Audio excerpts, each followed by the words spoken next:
ළමයි සිංහල අක්ෂර මාලාව පාඩමෙන් ඊගවට අපි කතා කරමු අහන්න පුළුවන් කෙටි ප්‍රශ්න ටික ඔන්න සාකච්ඡා කරනවා ඔයාලගේ කෙටි ප්‍රශ්න ටික යම්කිසි ගැටලු තියෙනවා නම් ඔයාලට මේ නොමිලේ පවත්වන ප්‍රශ්න පත්‍ර පන්තිය ගැන සහභාගී වෙන්න කොහොමද කියලා ඔයාලා කමෙන්ට් එකක් දාලා තියන්න ඒ වගේම මේ ප්‍රශ්න පත්‍ර පන්තිය හොඳ නම් ඔයාලා ලයික් එකක් දාලා සබ්ස්ක්‍රයිබ් කරලා හැමදාම දාන වීඩියෝස් ඔයාලට බලන්න පුළුවන් ඔයාලට වීඩියෝස් මේ දින කිහිපේ දාන්න පොඩ්ඩක් ප්‍රමාද වුණා. දැන් ඔන්න ඉදිරියට ආයෙ නැවත වතාවක් ඔයාලගේ වීඩියෝස් අප්ලෝඩ් කිරීමක් සිද්ධ කරනවා. ඔන්න ඔයාලගේ සිංහල අක්ෂර මාලාවෙන් අහන්න පුළුවන් කිටි ප්‍රශ්න. ප්‍රශ්න අංක 11. සිංහල භාෂාවේ පළමු අක්ෂර මාලාව කුමක්ද? මොකක්ද ළමයි සිංහල භාෂාවේ පළමු අක්ෂර මාලාව? බ්‍රාහ්මී අක්ෂර මාලාව තමා සිංහල භාෂාවේ පළවෙනි අක්ෂර මාලාව. සිංහල භාෂාවේ පළමු සම්මත අක්ෂර මාලාව මොකක්ද? ඒ කියන්නේ සම්මත. බලන්න කලින් එකේ පළමු අක්ෂර මාලාව කියලා තියෙනවා. දැන් ඊගාව එකේ පළමු සම්මත අක්ෂර මාලාව. බලන්නකෝ මේකේ තියෙනවා ළමයි සම්මත කියන එක තද කළු අකුරෙන් මුද්‍රණය කරලා. ඇයි? ඔයාලට ඒක හයිලයිට් කරලා පේන්න තමයි මම මේ දුන්නේ. සම්මත අක්ෂර මාලාව වස්තුවේ සුද්ධ සිංහල අක්ෂර මාලාව ඔයාලට වැඩිපුරම පාවිච්චි කරන අක්ෂර මාලාව නේද?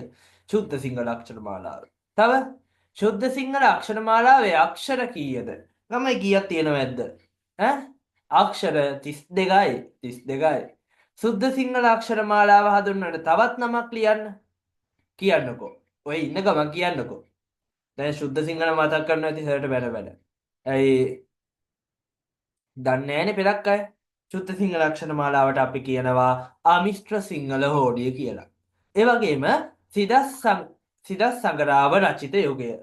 සිදස් සංගරාව කියන අක්ෂර මාලාව සිදස් සංගරාව කියන ග්‍රන්ථය රචනා වෙච්ච යුගය මොකක්ද කියලා අහනවා දඹදෙණිය යුගය. යුගය කියලා ලියන්න ඕනේ මම ටයිප් කළා නෑ යුගය කියන එක. යුගය කියන එක අනිවාර්යෙන් ලිවිය යුතුයි ඔයා පේපරේට උත්තර ලියද්දී යුගයක් අහලා තිබ්බොත්.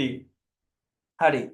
සිදස් සංගරා අක්ෂර මාලාවේ ඇතුළත්ව නොමැති ස්වර අක්ෂර දෙක නම් කරන්න. සිදස් සංගරා අක්ෂර මාලාව ගත්තොතින් සුද්ධ සිංහල අක්ෂර මාලාව වගේම තමයි. හැබැයි ශුද්ධ සිංහල අක්ෂර මාලාවේ තිබිච්ච ස්වර දෙකක් සිදස් සංගරා අක්ෂර මාලාවට එද්දී අයින් කරලා තියෙනවා. මොකක්ද ඒ ස්වර දෙක කියලා අහනවා. ස්වර දෙක ඈ කියන ස්වර දෙක තමයි අයින් කරලා තියෙන්නේ. ඈ. හරි. ශුද්ධ සිංහල අක්ෂර මාලාවට පාලි භාෂාව හා සංස්කෘත භාෂාව එක් වී මිශ්‍ර වීමෙන් සෑදී ඇති අක්ෂර මාලා කුමක්ද? මිශ්‍ර වෙලා නිර්මාණය වෙනකොටම ඔයාට පැහැදිලි වෙනවා මිශ්‍ර කියන වචන තියෙනවා නම් ඊගාව අක්ෂර මාලාව වෙන්න ඕනි මොකක් වෙන්නේ නැද්ද? මිශ්‍ර සිංහල අක්ෂර මාලාව.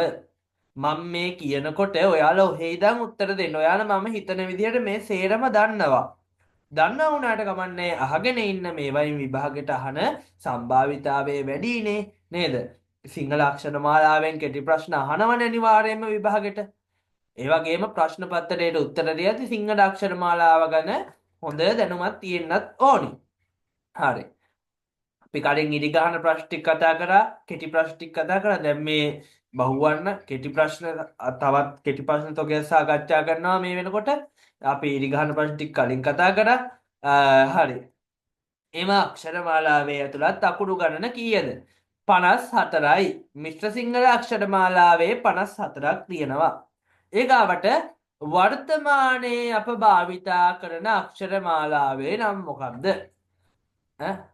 මොකක් වෙන්නේ නැද්ද වර්තමානයේ අප පාවිච්චි කරන අක්ෂර මාලාව? අපි දැන් පාවිච්චි කරන එකේ නම නූතන මිශ්‍ර සිංහල අක්ෂර මාලාව. මේ විදිහටම ලියවිලා තියෙන්නත් ඕනේ. එහි අක්ෂර කීයද? එහි අක්ෂර කීයක් තියෙනවද? ඔන්න දීලා තියෙනවා 60යි. ඒ 60 ගත්තහම් ඒක ස්වර වලටයි ව්‍යංජන වලටයි කොටස් දෙකකට බෙදෙනවා. ස්වර කීයක් තියෙනවද? ස්වර 18යි. ව්‍යංජන අකුරු කීයද? 42යි. සිංහල අක්ෂර ප්‍රභේද කීයක් තියෙනවද? ඒ මොනවද මේ සිංහල අක්ෂර ප්‍රභේද මොනවද කියලා අහලා තියෙන්නේ. අර කලින් එකම තමයි ස්වර අක්ෂර ව්‍යංජන අක්ෂර කියලා ප්‍රභේද දෙකකට මෙන්න මේ සිංහල අක්ෂර මාලාව බෙදෙනවා. හරි. පණකුරු කීයද? මොනවද මේ පණකුරු කියන්නේ?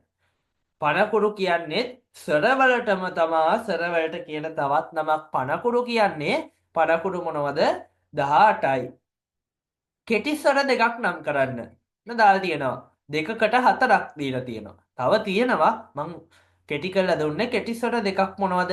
අ ඇ ඉ උ ඇ ශබ්ද කිරීමේදී දීර්ඝව ශබ්ද නොවන අකුරු කෙටි ස්වර කියලා කියනවා. දීර්ඝව ශබ්ද නොවන අකුරු වන නෙවෙයි නොවන. හරි. දීර්ඝ ස්වර මොනවද දීර්ඝ ස්වර කියන්නේ? ශබ්ද කිරීමේදී දීර්ඝව ශබ්ද වන අක්ෂර දීර්ඝ ස්වර කියලා අපි සිංහල වලදී කියනවා. මොනවද මේ දීර්ඝ ස්වර? ආ ඈ ඊ ඌ අර ඇදෙන ස්වර ටික ඇදෙන ඒවා මේ ළමයි මේ වීඩියෝස් එක බලන ළමයි හිතනවා අපෝ පොත මේක උත්තරේ ප්‍රශ්නය කියනවා විතරනේ. ළමයි රෙකෝඩින් එක ඇතුලේ උත්තරේ ප්‍රශ්නය කියනවා විතරයි. වීඩියෝ අපේ ක්ලාස් එක ඇතුලේ මම රෙකෝඩින් දාන්නේ. ක්ලාස් එක ඉවර කරලා තමයි රෙකෝඩින් එක දාන්නේ. ක්ලාස් එක පැය 2මාරක් 3ක් කරනවා. ඒක ඇතුලේ මං එකෙන් එක පැහැදිලි කරලා වැඩි විස්තරත් එක්ක පැහැදිලි කරලා කියා දෙනවා. ඒක හින්දා ඔයාලට මං කියනවා ආරාධනා කරන අපේ සම්පූර්ණයෙන් නොමිලේ පේපර් ක්ලාස් එකට ඔයාලට එන්න පුළුවන්. Zoom තාක්ෂණය ඔස්සේ පැවැත්වෙන්නේ. එනවනම් ඩිස්ක්‍රිප්ෂන් එකේ දාලා තියෙන නම්බර් එක ඔයාලගේ නම ශ්‍රේණිය ප්‍රදේශය කියලා ගෲප් එකට ඇඩ් වෙන්න පුළුවන්. ඒ වගේම අපේ channel link එක WhatsApp channel link එක සහ WhatsApp group link එක මම අප්ලෝඩ් කරනවා. එන්නේ ඒවා හරහා join වෙන්න පුළුවන්. හරි. මිශ්‍ර ස්වර නම් කරන්න. මොනවද මේ මිශ්‍ර ස්වර කියන්නේ? මිශ්‍ර ස්වර ඔන්න ආවා I ඔන්න කොම්බුව පොඩ්ඩක් මිස්ටේක් එකක් වෙලා ටයිපින් I ලං කරලා තියෙනවනේ පොඩි ඉඩක් ඇවිල්ලා එතනින් ගණන් ගන්න එපා. I අර තුවාලයකට එහෙම ඇඟිල්ලෙන් හිටන්නකො. ඔයා යනකොට සුලැඟිල්ල වැදෙනවා මොකේද? ඩෙස් එකේ ඉස්කෝලේ ඉවර වෙලා ගෙදර එන්න දුවනකොට ඔයා කකුලේ සුලැඟිල්ල නැත්නම් ක්ලාස් ඉවර වෙලා ගෙදර එනකොට ඔන්න නැගිටිලා ඇවිදින් ගෙදර එන්න පිටත් වෙනකොට වැදෙනවා පැටියෝ ඔයාගේ කකුලේ සුලැඟිල්ල. මොකද වෙන්නේ? ওই දෙකෙන් එකක් කියවෙනවනේ නේද? ඔන්න මිශ්‍ර ස්වර. ඔයා සාමාන්‍ය ව්‍යවහාරයේදී පාවිච්චි වෙන ඔය අකුරු. හරිද? හරි. අක්ෂර මාලාවේ ගාත්‍රාක්ෂර කොපමණ සංඛ්‍යාවක් තියෙද? ගාත්‍රාක්ෂර කියන්නේ මොනවද? ගතකුරු. එහෙම නැත්නම් ව්‍යංජන අක්ෂර. කීයක් තියෙනවද? 42යි 42යි. ඉංග්‍රීසි මිස්ටේක් තියෙනවා ගණන් ගන්න එපා. හරි. ව්‍යංජන අක්ෂර සිංහල අක්ෂර මාලාවේ පවතින්නේ කෙසේද? කොහමද? හල් කිරීම විදිහට තමයි තියෙන්නේ. හල් අක්ෂර ඔයාලා දැකලා ඇති. ඊගාවට අපි ඊගාව අක්ෂර මාලාව සම්බන්ධ ප්‍රශ්න ටිකට. අල්ප ප්‍රාණ අක්ෂර දෙකක් නම් කරන්න. ශබ්ද කිරීමේදී ප්‍රාණය අඩුවෙන් වෙනවා නම් ඒවට අපි අල්ප ප්‍රාණ අක්ෂර කියලා කියනවා. මොනවද අල්ප ප්‍රාණ අක්ෂර? තනියම කියන්නකෝ. ඔන්න එව්වා. කචට තප ගජට දබ අල්ප ප්‍රාණ අක්ෂර කිහිපයක්. හොඳ කිහිපයයි. දීලා තියෙන දෙකයිනේ විභාගයට අහන්නේ. මං ඔන්න 4ක් 5ක් දීලා තියෙනවා. හරි. මහ ප්‍රාණ අක්ෂර හේවත් ධ්වනිතාක්ෂ මොනවද? ඕකේ මහ ප්‍රාණ ටික ච තප ගජ දබ උච්චාරණයේ වෙනසක් තියෙන ළමයි. හරි ඊගාව එක. වර්ගාන්ත අක්ෂර දෙකක් නම් කරන්න. වර්ගාන්ත අක්ෂර කියන්නේ වර්ග අක්ෂර අවසානයේ දෙන අක්ෂර මොනවද ඒ?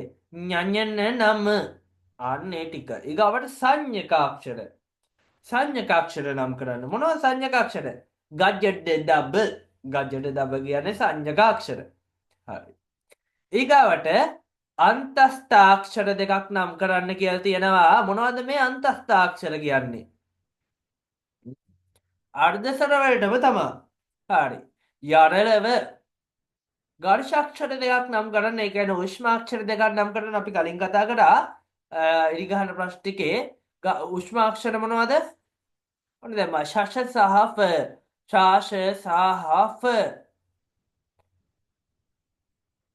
ඊගාවට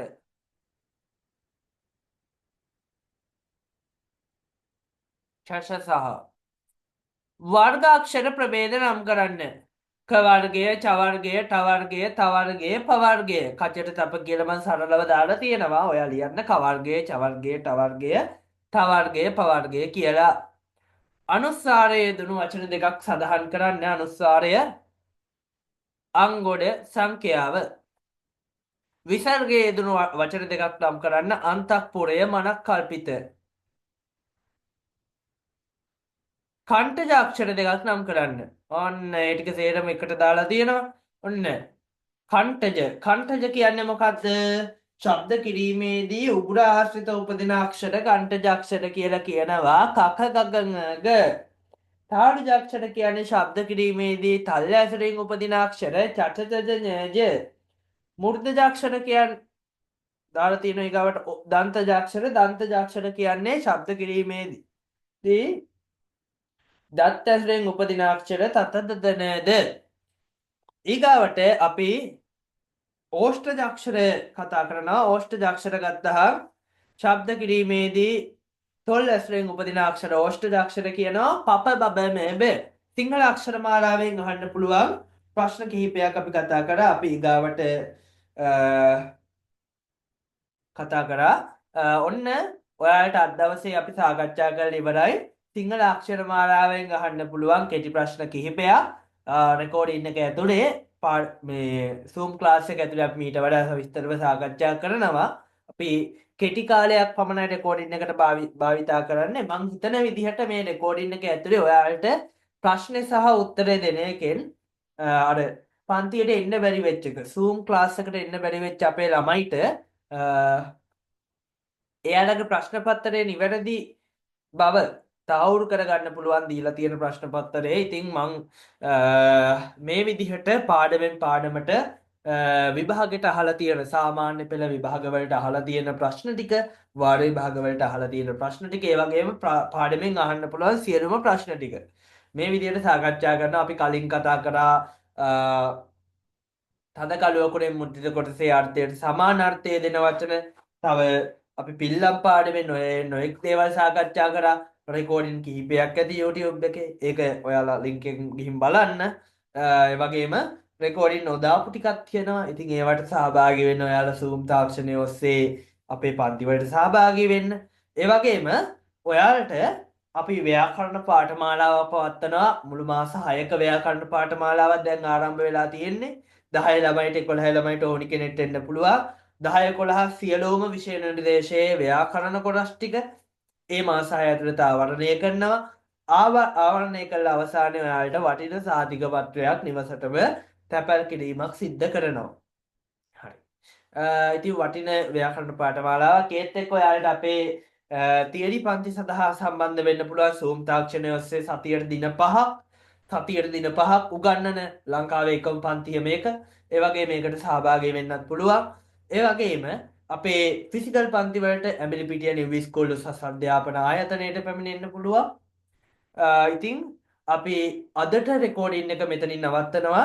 රෙකෝඩින් එක ගැන ඔයාලා යම්කිසි අදහසක් යටින් කමෙන්ට් එකක් දාගෙන යම් දෝෂ ඇති. මොකද යම් දෝෂ ඇත්තේ මේකේ මට ඩිස්ප්ලේ එකේ යම් ගැටලු තියෙනවා මට පේන් ටිකේ ඩිස්ප්ලේ ගිහින් තියෙන. ඉතින් පොඩි ගැටලු කිහිපයක් තියෙනවා. ඉතින් ළමයි ඒක ගැන worry වෙන්න එපා.